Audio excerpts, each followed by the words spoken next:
Ya, aku tahu kok kalau overthinking itu nggak baik. Bisa bikin stres, bisa bikin asam lambung kumat, bisa bikin rambut rontok, terus botak deh jadinya. Tapi kalau kebayang soal pindah ibu kota tuh kadang pikiran ini jadi suka melayang-layang sendiri nggak terkontrol. Kurang terkontrol. Padahal sebenarnya nggak penting-penting amat juga sih buat dipikirin. Toh mungkin gue nggak ikut pindah ke sana juga. Tapi ya udahlah ya. Lagian gue juga lagi nggak nafsu ngorek-ngorek itu out of the box-nya Bosman Mardigu atau sok-sokan ngedukasi millennials yang lagi keranjingan trading tipu-tipu itu. Ini bukan soal views, hanya sekedar kegundahan rakyat paria yang lagi overthinking mikirin nasib, sok mikirin negara.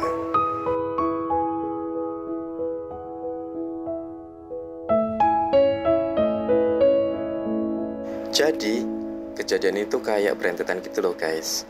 Pertama, pas acara puncak G20 yang keren gila dan super membanggakan itu, Pak Jokowi di hadapan para pemimpin negara-negara G20 memamerkan progres pembangunan IKN Nusantara sekaligus memamerkan list calon investor yang akan berpartisipasi. Sekalian deh Pak Jokowi mengundang para pemimpin G20 untuk berinvestasi juga. Tapi yang lebih wow itu ketika Pak Jokowi tiba-tiba mengumumkan kesiapan Indonesia menjadi tuan rumah Olimpiade tahun 2036. Indonesia akan ikut bidding untuk menjadi host Olimpiade 2036 di ibu kota, Jakarta. Salah, maksudnya Nusantara. Ini beritanya bener kan ya? Nggak salah kan ya? Nusantara kan, bukan Jakarta.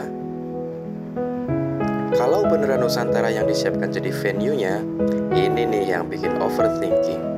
Entah kenapa pikiran gue jadi melayang ke dekade 1960-an saat periode pemerintahan Presiden Soekarno.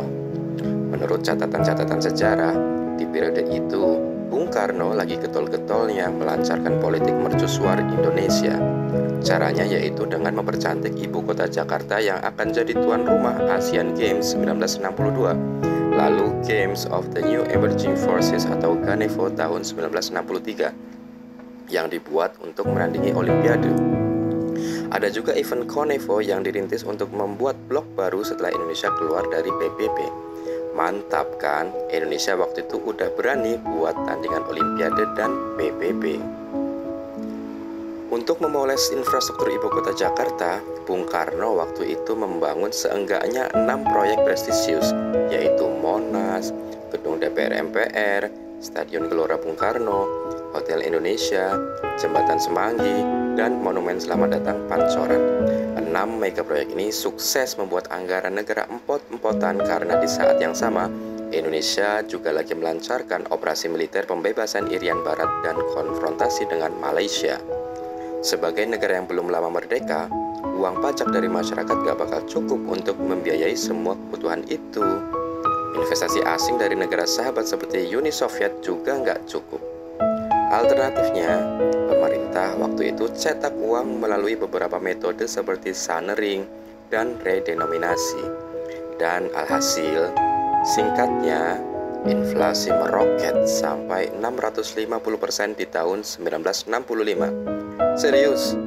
Iya, 650%. Apa mungkin ya kejadian pembangunan Jakarta itu terulang di Nusantara? Karena kan hampir mirip-mirip nih. Dulu infrastruktur Jakarta dikebut buat Asian Games dan GANEVO. Kalau sekarang Nusantara dikebut buat Olimpiade. Dalam hal ini memang mirip-mirip sih. Tapi situasi Indonesia sekarang kan beda ya. Ekonomi udah lebih mapan dan pendapatan pajak juga udah lebih kuat. Ditambah Nusantara kan juga nggak mengandalkan duit dari APBN doang, tapi justru lebih mengandalkan pembiayaan dari swasta nasional maupun dari investasi asing. Dan menurut Pak Jokowi, investor asing yang minat tanam modal ke Nusantara itu banyak dan udah pada ngantri. Tunggu dulu. Tapi beberapa hari setelah Pak Jokowi statement di G20 soal Nusantara, ada media asing yaitu Bloomberg yang isinya agak kontradiktif. Judulnya aja udah ngeri-ngeri sedap. Ambitious plans to build Indonesia a brand new capital city are falling apart.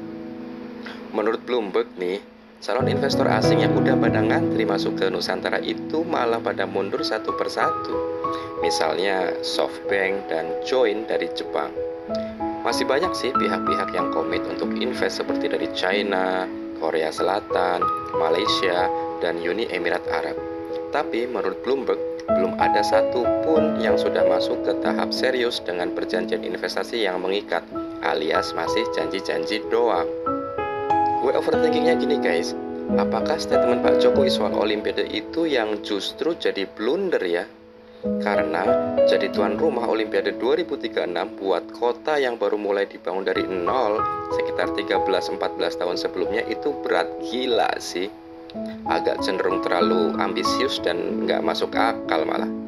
Investor luar bisa aja malah jadi bertanya-tanya, ini proyek negara apa ambisi pribadi presiden aja sih sebenarnya? Gue pribadi sih sebenarnya setuju banget ya sama Pak Jokowi bahwa Indonesia itu butuh ibu kota baru.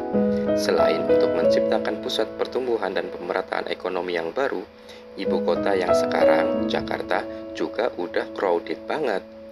Kata banyak penelitian udah mau tenggelam malah. Ngeri kan kalau wacana pindah ibu kota yang udah didengung-dengungkan sejak zaman Presiden Soekarno, Presiden Soeharto, dan presiden-presiden selanjutnya sampai terakhir Presiden SBY juga sempat mewacanakan proyek pindah ibu kota. Gue salutnya nih, cuma Pak Jokowi loh yang sat-set nggak cuma wacana, tapi langsung dieksekusi. Buat undang-undangnya, mulai pembangunan awalnya pakai APBN dulu, sisanya nanti dipikir belakangan. Mantap. Yang gue overthinking juga, gimana kalau laporan dari Bloomberg tadi amit-amit ya jadi kenyataan. Investor luar pada janji-janji manis doang, ujung-ujungnya batal. Dalam hal ini Pak Jokowi nggak punya banyak pilihan guys. Salah satu pilihannya seperti Bung Karno tadi, cetak uang aja, yang penting proyeknya selesai. Karena bangsa Indonesia memang butuh ibu kota baru. Kira-kira gimana jadinya ya kalau seandainya Pak Jokowi benar-benar khilaf dan nekat lakuin ini? Apa mungkin nanti sejarah bakal terulang? Inflasi meroket gila-gilaan sampai 650% seperti di tahun 1965. Wah, gak kebayang sih kalau ini yang terjadi. Inflasi 5% aja udah pada ribut. Ekonom-ekonom, influencer pada bilang resesi, buruh pada minta penyesuaian UMR, rakyat pada minta BLT, dan sebagainya dan sebagainya. Itu baru 5%. Gimana kalau 650%? Ngeri bos. Tapi soal ini kita sebenarnya nggak perlu khawatir atau overthinking sih. Karena nggak mungkin lah ya Pak Jokowi sampai khilaf segitunya. Selain itu, sistem tata negara kita juga udah beda banget dibanding waktu zaman Bung Karno dulu. Waktu itu kan bank sentral kita masih di bawah kontrol pemerintah. Nah, kalau sekarang kan beda. Sejak tahun 1999, di zaman Presiden B.J. Habibie, undang-undangnya udah dirubah. Bank sentral jadi lembaga independen, nggak di bawah pemerintah lagi. Jadinya ya mungkin lebih aman lah ya. Presiden nggak bisa sewenang-wenang memaksakan ambisinya. Tapi jangan salah paham loh ya. Di sini gue nggak bermaksud bilang IKN Nusantara itu ambisi presiden. Ini kan cuma overthinking aja. Dan pindah ibu kota itu memang kita butuh sebenarnya, supaya Indonesia bisa jadi negara maju di tahun 2045. Gak usah overthinking gak jelas. Negara ini kan udah ada yang mikirin ya. Gak usah sok ikut-ikutan mikir gak jelas, malah jadi bikin ribet nanti. Kita percayakan aja ya sama ahlinya. Sampai jumpa di overthinking berikutnya.